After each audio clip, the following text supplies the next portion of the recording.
Hello, my name is Alessandra Narudvar. I'm an author based in Nova Scotia, Canada. When I don't write, I read. I research the topic of the medieval Knights Templar. There is a legend that Templars came here to Nova Scotia to deposit their fabulous treasure on Oak Island at the bottom of the money pit. I've always wondered if that legend is true, and if they could have done more than that, namely, if they could have penetrated farther west and deeper into the North American continent. Today, I'm going to introduce someone to you who has information in this regard. His name is Wayne Murphy. He's a retired policeman who lives on the Mohican reservation in the state of Wisconsin. Wayne has come upon a very strange, very mysterious site on the Mohican reservation. The place is covered with Templar symbols. He's going to share his findings with us, as well as his thoughts and conclusions as to what the site means and what it represents. The interview turned out to be quite long, an hour and a half. I hope that you will have the patience and perseverance to sit through it. I also hope that you will take something new and unique away from it. Without further ado, I introduce to you Wayne Murphy. Enjoy.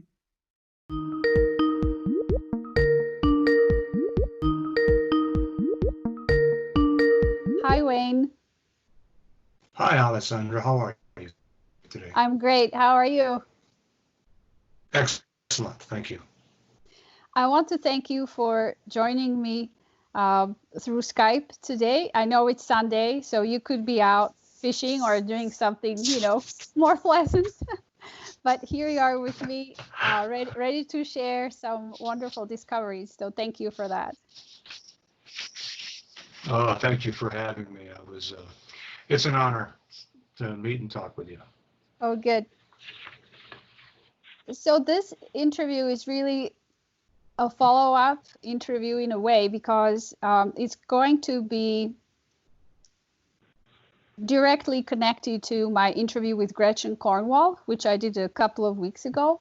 So I hope that we can pick up that thread and that you can fill me in on some more details. So what we'll be discussing today is your discovery of a very strange site in Wisconsin. And I can't wait to hear what you've got to say about it. So are you ready? Yes. Okay. All right, Wayne. So can you tell me about your background? I was born and raised near Boulder, Wisconsin. Mm-hmm. I spent most of my life growing up on the Stockbridge-Munsee Indian Reservation, band of Mohicans. Mm-hmm. Our family had a logging business, so we were in the woods quite a bit. Mm-hmm. Mm-hmm. And what did you do for a living? What was your career? In my career, my professional career, mm-hmm. After high school, I went to technical school, 2-year program for police science.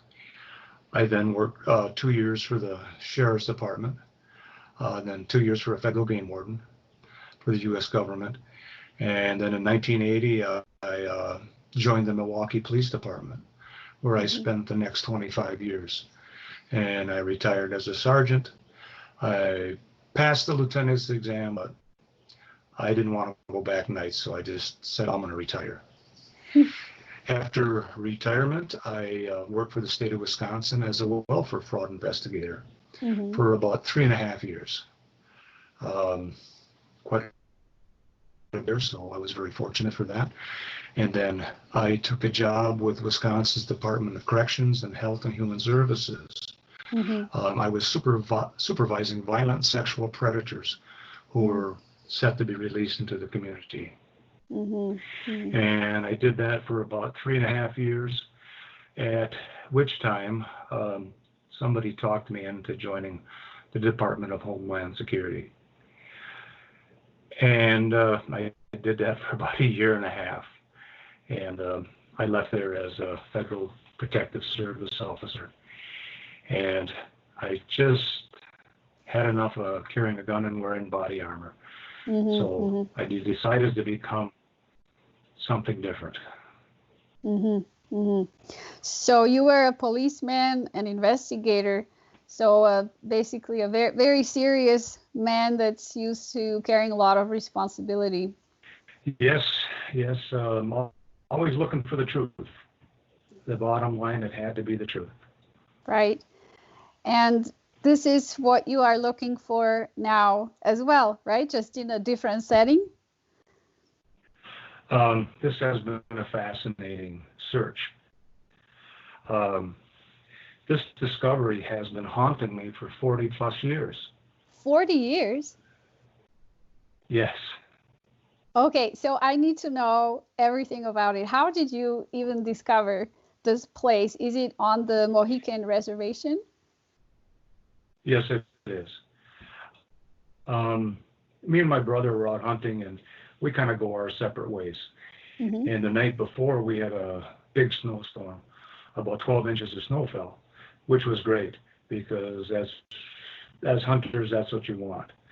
And I was coming through this area of woods from a direction that I've never came through before, but I had to come through different ways. And as I was looking out through the woods, I could see the river, and the ground just didn't seem right.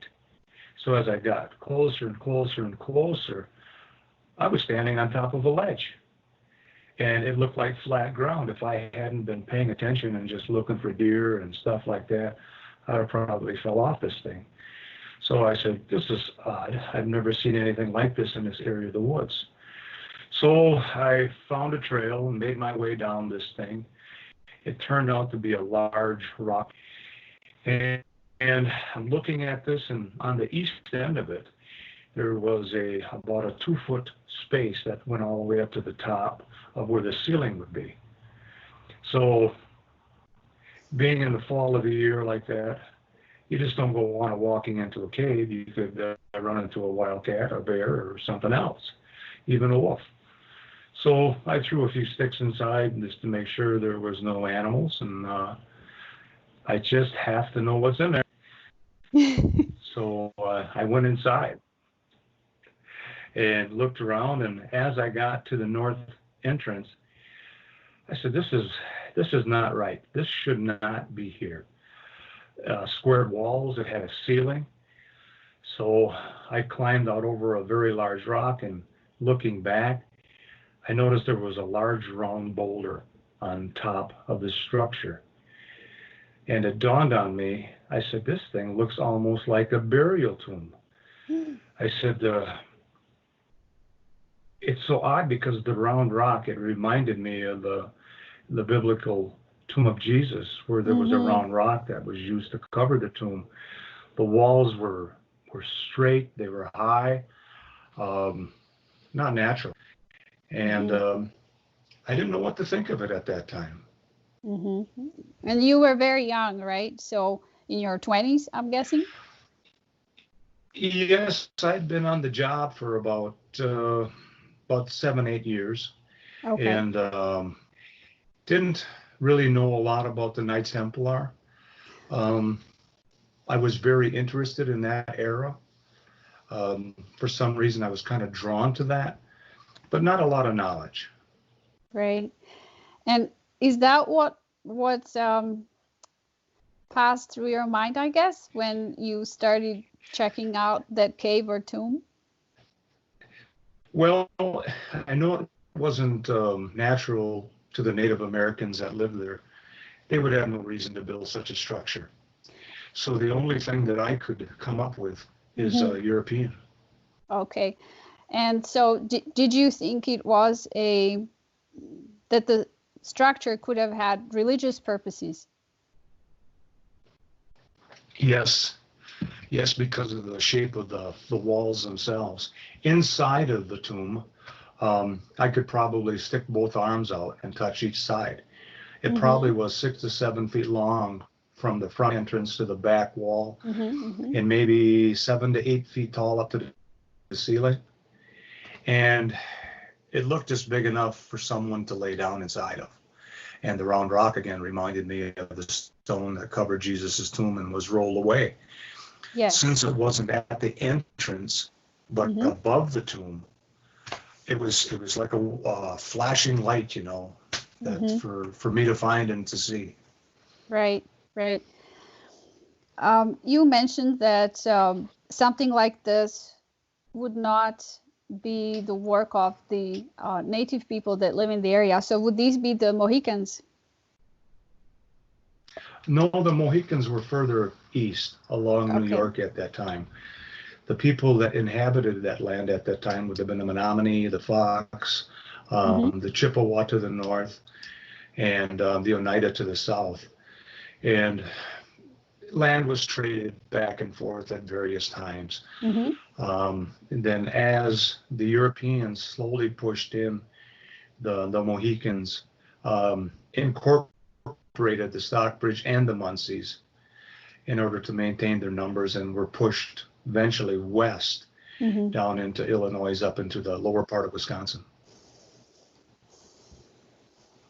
Right. Have you been able to get any input from the native people in your area, in your own tribe or outside the tribe, as far as local legends or stories about a place like this? Does anybody have any inkling what this cave or tomb is? Not at all. I kept this pretty close. Okay. I wasn't sure of its origin, Mm-hmm. and there is really no, a lot of Native history is oral, Yes. and there's just, if you just don't find no written history of Native Americans. It's passed Okay. down, and that's the way I learned things from my family. Mm-hmm. Mm-hmm. Mm-hmm. Well, it sounds like this tomb has been there for a while, so I imagine if anybody in that area knew about it, that you would have picked up that story, right? You would have heard it. Oh, yes, yes, and I was surprised that my father never mentioned it. Okay. He had been through that area for years, Mm-hmm. and never once spoke of it. Mm-hmm. So to me, it was a brand new find. Okay. So as a policeman, how did you approach it once you realized, oh, this is a mystery. There are no answers here. What was the next step? Well, I didn't have a lot of internet access like we do today. Mm-hmm. I started looking around through libraries and trying to find European pictures of things that may be similar. But I just didn't have a lot of knowledge on which way to take this. Mm-hmm. All I knew for sure is that it shouldn't have been there. Okay. And Yeah, when I was looking at the pictures in Gretchen's book, I thought to myself, well, if this were found in Europe, this type of stone structure with these symbols carved into the surface of the boulders, it wouldn't really stand out, because we have stuff like that in Europe. We have stone chambers that date back to the Neolithic era. We do have medieval crosses carved all over the place. It would not be special at all. It might appear in a newspaper article, but it would not be shocking. But if it's in North America, what's it doing there?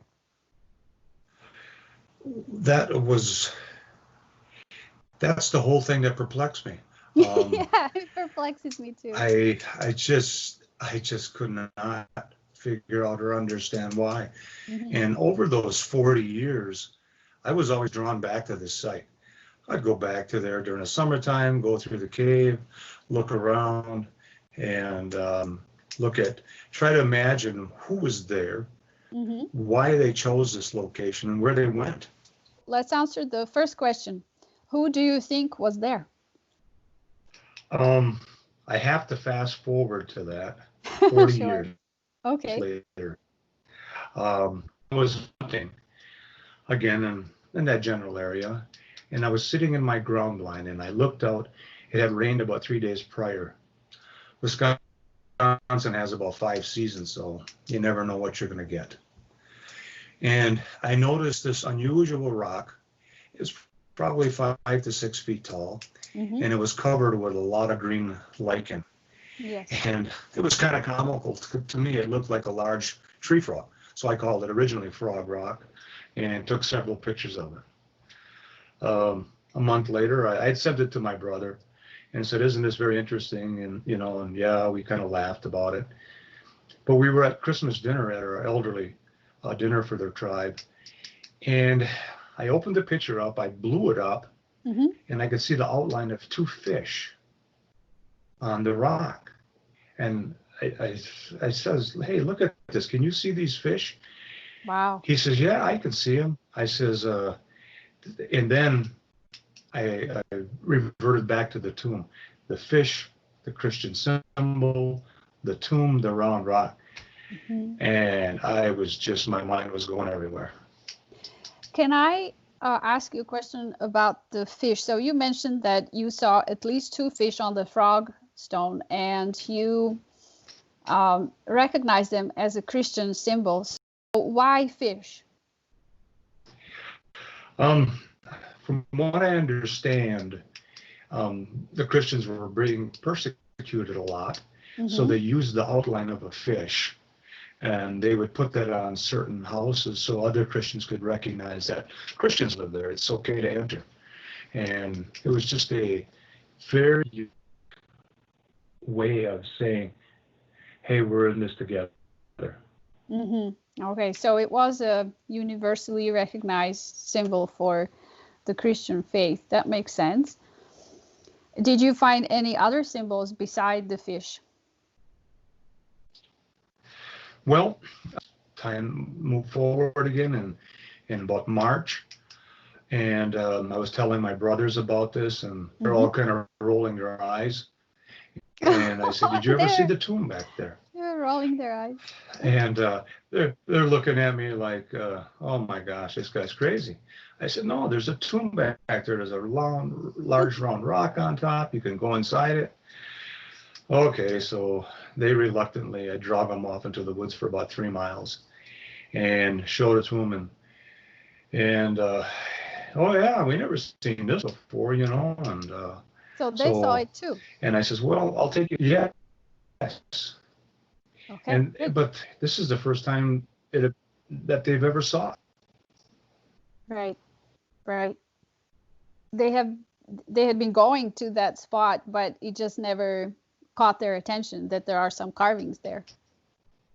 In the wintertime, with a lot of snow on the tomb, you wouldn't notice it. I almost fell off of it because there was a foot of snow. And in the summertime, the vegetation is real dense. You would just glance and see large rocks in the area and just think no more of it. But then I says, "I'll take you to this, what I call Frog Rock."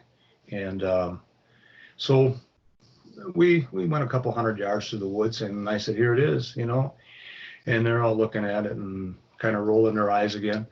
And as I looked further, Alessandra, I could not believe it. I saw the outline of a cross, and I knew what it was. Tell me, what was the outline like, and what type of cross did you see? It had what they call splayed arms. 3 of them were reasonably visible. One was pretty faint, and that's not a Native American symbol. And being cut into granite like that, and I asked my nephew, "Can you see this?" "No, I can't see it." And his son, I says, "Can you see it?" He said, "Yeah, it's right there. I can see it this as plain as day." So I took out my cell phone and took some pictures. The cross with splayed arms, that's the cross pate? Yes. And you said that you recognized it. So where did you see it before? While I was searching the tomb, I would look through European different informations and articles, search the internet for crosses and designs of crosses. And then all of a sudden I come to this one where it was a knight on a horse. And I said, "Doggone it, that is so similar to the one on this rock. Why is a European cross pate in Wisconsin? Oh my gosh." I have a knight like that right here. Hold on. It was a gift from a friend. Can you see it? Our video has ceased. You're frozen in time. Oh, I'm sorry. All right. Well, if No it unfreezes, problems at all. if it unfreezes, hopefully you'll be able to see it. Yeah, but I can see a statue of a horse with a rider Mm-hmm. and 3 cross patés. And Yes. that was directly behind your left shoulder. Yes. And that's the crosses. That's the cross pate I saw on that rock. Nice. All right. So we have a cross pate in the middle of a forest in Wisconsin, and nobody knows how it got there. So if I saw it, I would probably faint from excitement.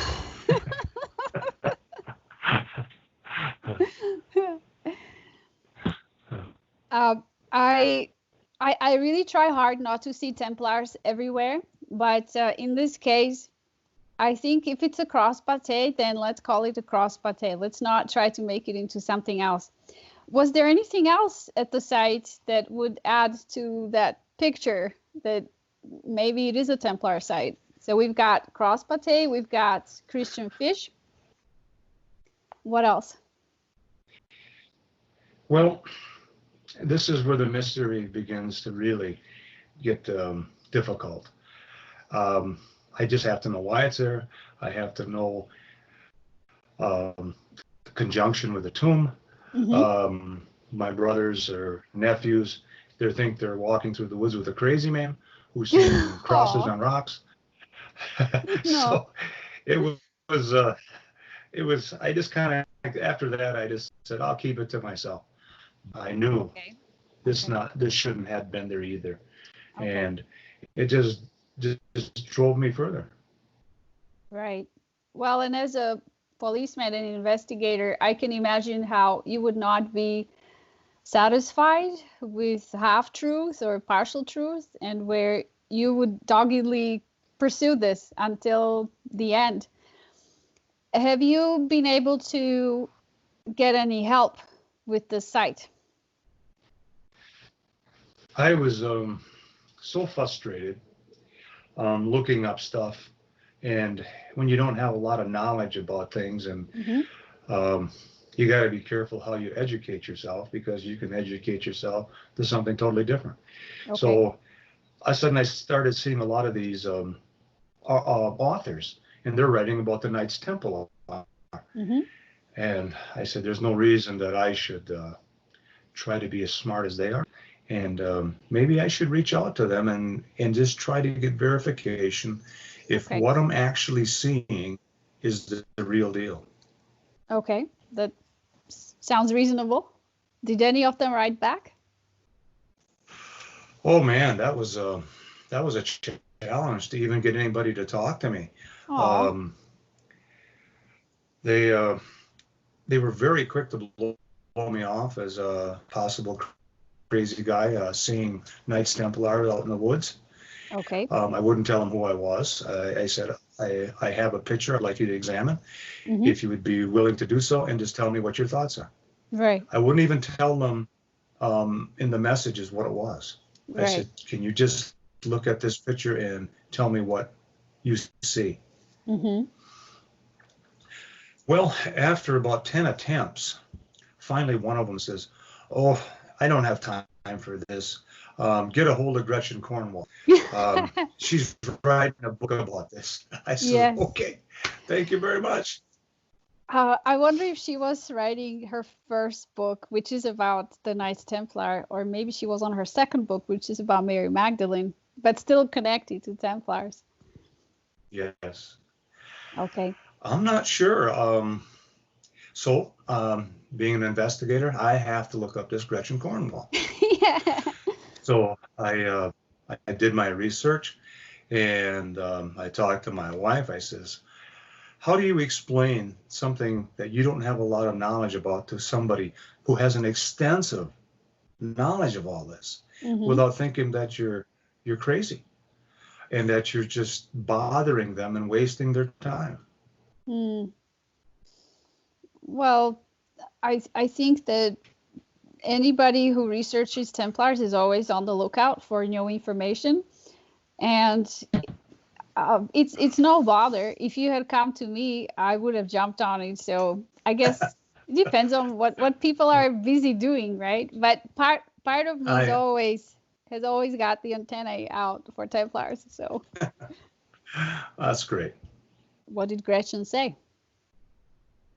Well, I messaged her on Facebook. Hmm. She accepted the message, and I said, I would like you to examine a picture of something that I found deep in the forest. I'm not going to tell you what it is. Take a look and let me know what you think. Okay. So I sent it off. And if I remember correctly, all of a sudden my phone rang. And I don't have very fast internet here, so it was a messenger Facebook call. Hmm. And she basically said, am I seeing what I think I'm seeing? I says, I have no idea. Tell me what you're seeing. And she says, I'm seeing a cross pate. And I says, oh my God, thank you. I says, I'm tired of being labeled a crazy brother. I said, oh, this is great. Yeah, it's good to get validation, right? From someone else who Yes. is not in your, let's say, family circle or a circle of friends, somebody completely on the outside. And I like that you didn't front load her. You just sent her an image and you were ready to accept whatever verdict came from her. Oh, and this was tough because having carried this around for 40 plus years, Mm-hmm. then going back and seeing it again, and you just want it to be what you want. But that's just not the way I work. It has to be the truth. And I was very grateful that Gretchen was able to accept my invitation to look at this. And then for the next 2 years, we become great friends, and she's a great author. Mm-hmm. Mm-hmm. Well, I read two of her books, and I read the one called The Templar Quest to North America. I read it twice, and I'll probably keep reading it over and over again. Um, it has a lot of photographs in it, I and don't. I was really excited about that she would share the pictures from the site. Oh, that's a story in itself. Um, can you imagine someone that she doesn't know sends her a picture of a supposed cross pate, and then trying to gain her trust because she's a published author, very knowledgeable, and so we spent some time messaging, and little by little I would send her other photos, and then Mm-hmm. she says, I can't believe what I'm seeing. And this eventually led to her coming last year, about the 4th of July. Oh, it was almost a year ago. Okay. I believe it is, unless the time has flown by and it's 2 years. Yeah. So she came to Wisconsin from England. She lived in England at the time. So that must have been quite the arduous journey. When I picked her up in Milwaukee at the airport, she had spent 20 hours on a flight. Right. So then from Milwaukee to my house, it's 3 hours, 3.5 hours. And all this while waiting for her, she would update me, I'm stuck in Detroit, I'm stuck on the plane, I'm stuck at Mitchell Field, I can't get off the plane. And I'm thinking, what am I going to tell her? Here she flew several thousands of miles Mm-hmm. at no little expense, and she doesn't even know me, so when we met, it was very brief. Get your luggage, let's get to the truck, and let's take off and head north. Well, the way I see it, the Knights Templar are important to Gretchen, and they are important to you too. So you were just two people trying to figure out a big mystery. And if you think she was taking a risk, then I think you're right. But you were taking a risk too, because somebody could have come to the site, photographed it, and then decided it's not the real deal, and then written some horrible blog or article that would circulate around the whole planet. discrediting it, right? And she didn't. She was very honest and responsible. And I think both of you are that way, honest and responsible. So I think two right people met and who are perhaps destined to find and investigate the site. Yes, it was destined by the hand of God. Yes, I believe that very much, because there's no way you could put that large rock structure there, fast forward 40 years, and then bring Gretchen into this and have an open mind. And you're right, I was risking a lot. And the biggest thing that bothered me the most is that I didn't want to damage her credibility in any way. I don't think that that you did. I mean, she's a seasoned author, so she knows how to approach things like this. Yes, she's very, very professional and just a great person. And did she see at the site what you wanted her to see? So the cross pate and the two fish. And I believe there's another symbol there, a sword, right? When she first arrived, we were just going through terrible thunderstorms, just storm after storm. So it was a couple, 3 days before we were able to make it back in the woods. Oh. And I could see Gretchen was a little concerned because I was carrying my sidearm, my Glock. And she says, well, what's that for? I says, well, there's mountain lions here, there's bears, there's wolves. Okay. And it's just the best to be prepared. So we set out to the woods. We finally had one day of break in the rain. Set out to the woods. I take her to the rock, and I am standing there. And if my chin could have fell on the floor to the forest floor, it would have, because we could not see the cross pate. For some reason, the rock wouldn't give it up. So I could see the look on Gretchen's face, and she was just as disappointed as I was. And we tried dumping water on it to help maybe bring it out, because I explained to her the rain, that it rained 3 days before. Right. Well, we went to the cave, looked around in the cave, took a lot of photographs so we could come back and discuss it later. And so we did that. Gretchen was a great sport about it, didn't complain.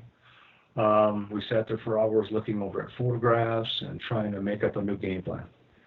Started raining. Waited another couple days. Went back to the woods, and as I walked up to the rock, I said, there it is. There's the cross pate. And Gretchen could see it too.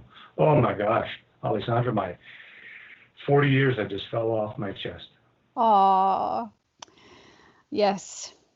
Right. It is a huge weight of discovery and responsibility for that discovery. And when others can't see it, but you know it's there, but then they can see it and suddenly it comes to life for real. It's strange how that happens. I can relate. We have, my husband and I, we own a property in New Ross, Nova Scotia, and it has a standing stone on it that has a very, very faint cross pate on it as well. You can see it in certain light or on a foggy day, but you can't always see it, and not everybody sees it. I've had those intense moments too, like moments of intense embarrassment. If I brought somebody there and said, can you see the cross? Oh my. They said, no, I can't. Oh my gosh, you just hit a home run with me, because I know what that. Yeah. Gretchen saw the cross, and then what were her comments? What did she say? She was finally relieved, because I know she was just as frustrated as I was from the first time we went there. She had a lot of time and money wrapped up into this, and no little effort. And it gave her new hope. It certainly gave me new hope. And because of the experience that she come with and the knowledge that she has way, way beyond me. And so she was starting to look at the rock, examine it, and we started seeing different things. she was able to point out some things, and then I was able to say, what about this? One thing led to another. So we peeled some lichen off the moss, I did, in order to get at, just to see what's underneath it, several inches thick. And at which time we saw a faint outline of a triangle, which is representative of the Trinity. Yes, yes. And I believe there are also symbols inside the tomb. Am I remembering this correctly? Yes, as then we went towards the tomb. We went to the tomb to do further investigation. And I could not tell you how relieved I was that we could see what I had sent her. And so then on the east side of the tomb, its pictures are in the book. You can see a triangle, and at the right side of it is the outline of a fish. Another fish. What okay. an amazing thing! Yes, and this is at the east entrance. So we went inside the tomb, and prior to that, I had went back to the tomb because before she got there, I wanted to make sure. So I went inside the tomb, shot I don't know how many photos, and then as I was looking on my phone, I could see the outline of 3 crosses. 3 crosses? So when Gretchen got there, yes, 3 crosses on the back wall. What do you make of the 3 crosses? What do they represent? To me, they represent the crucifixion on Golgotha, Jesus and the 2 thieves. And the round stone is the tombstone of itself where Jesus was laid. The structure we're in represented that tomb. During that time, Gretchen was able to find the faint outline of a sword, and on top of that, where the pommel would be, was another triangle. And it didn't dawn on me then what this could have meant. We discussed it and talked about it, theorized about it, and just could not come up to a rationalization. And then as we move forward into the interview today, I'm going to tell you what I thought it came to be. Please do. I'm all ears. And I now believe that was the sword used by one of Jesus' disciples, a representation in the Garden of Gethsemane, when Jesus' disciples cut off one of the ears of the high priest. Right. You They're have the armed. sword. You have the triangle. You have the 3 crosses. You have the tomb structure. You have the round stone. It's all there. Basically, it's some of the foundational symbols of Christian faith immortalized in stone at this site. Yes, exactly. Right. Thinking about the various groups who would have wanted to do something at this site, in this location, other than Templars, are there any other groups? Is there any other group of men who would have a stonemason with them, or somebody with tools who could do this and who would have a reason to even go to all this trouble? You would have to understand that this location is miles off of the nearest road, and it's heavily wooded on all sides. Virtually, if you didn't know it was there, you could traipse around the woods for days and never find it. So you have to know it's area specific to where you're looking at, and go backwards in time 400, 500, 700 years ago.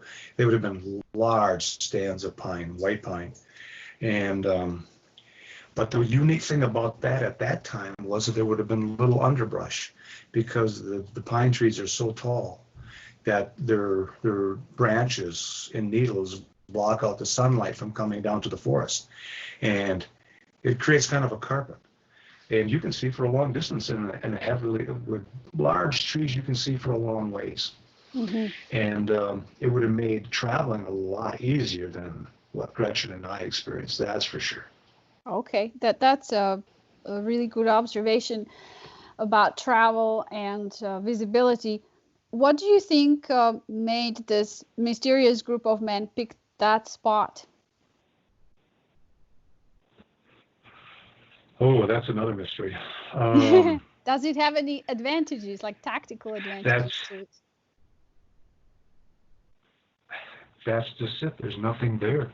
There's nothing there to really defend. That was a lot of work to do this structure and to put so much time into it. And just to show up in the middle of the forest, someone had to have a reason. This is my theory. Okay. I think someone traveled from the east. Templars. I'm just going to say it's Templars. They traveled from the east. Probably used the Great Lakes, Lake Michigan. I look at this in a larger picture.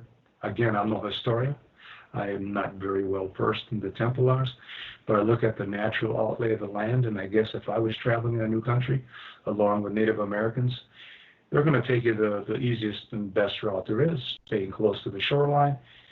And then when you get to a straight line east, it turns out to be the lakeshore of Lake Michigan, which would have afforded them the best travel and easily passable. But the inland journey would have been a struggle. Right, right. How do you think Templars even penetrated that far with the native people living around the Great Lakes? Surely the Templars got noticed. I don't think they could have gone unnoticed for that stretch of journey. You said coming from the east, so that would have been from East Coast Canada, right? And then into the Great Lakes.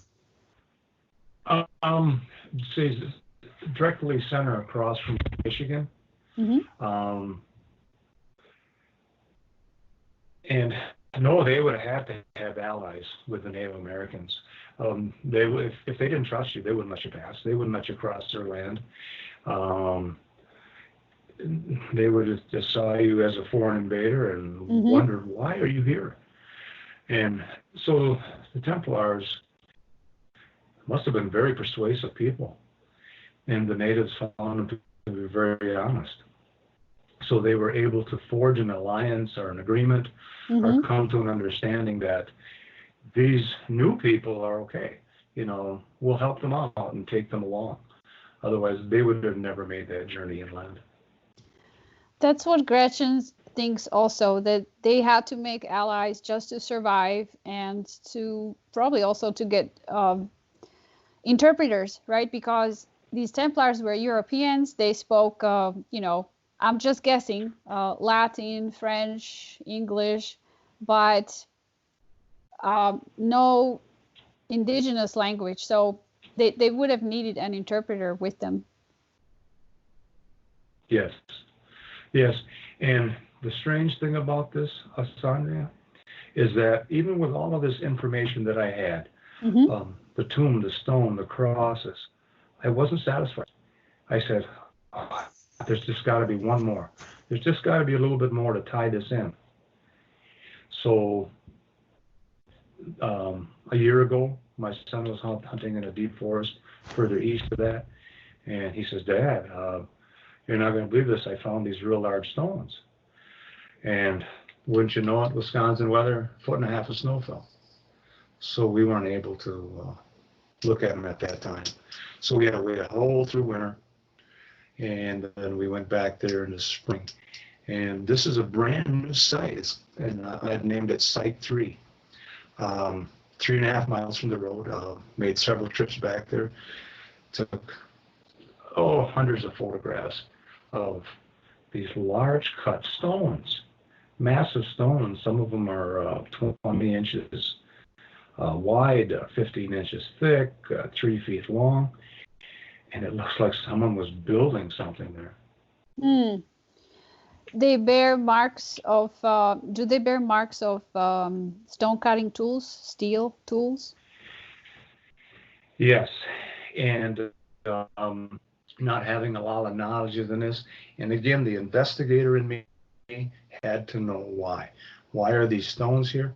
Why is somebody chiseling these stones, working these stones, and facing these stones? And believe it or not, I was really blessed. I was able to make contact with Sean Williamson. Sean Williamson, yes. He is a master mason in Scotland, I believe. Yes. And he graciously accepted my request. Mm-hmm. I asked him if he could verify some things for me, and it's very difficult to do. He doesn't know me. He has no reason to validate anything that I say, and I'm sure he's an extremely busy individual. So we sent messages back and forth, and it wasn't long. We were telling stories and basically laughing. And then I says, could you look at some pictures for me to help verify some things? And he said he had seen some pictures and really wasn't convinced. Okay. And I says, well, if you please take the time, I'd like to send you some more pictures since I have firsthand knowledge. Mm-hmm. So I must have sent him 25 photos. Oh my, nice. Mr. Williamson, he looked at them, and he so graciously emailed me a report of his findings. And Excellent. It's pretty amazing, and I will send that to you so you have that for your interview. Thank you. And I like this line that he put in there. He said, there is a chance that this could have been the work of European adventurers or explorers working outside the so-called established dates of discovery of North America. Mm-hmm. Mm-hmm. This would include monks or the Templars. Oh, so Sean Williamson, a master mason from Scotland, is dropping the word Templar. Oh, and I was flying higher than a $2 kite. I could not believe this. Here again, I had someone of great respect and great knowledge verifying something that I found. And I needed that verification, and it had to be someone with that expertise and knowledge to give it credibility. Otherwise, this is going nowhere. Yes. Sean graciously accepted the invitation to look at the pictures of Site 3. Mm-hmm. So I said to myself, you better just take a chance. So I sent him 39 photos. I believe there was 39. Okay. And I says, would you look at these, so to get some validation.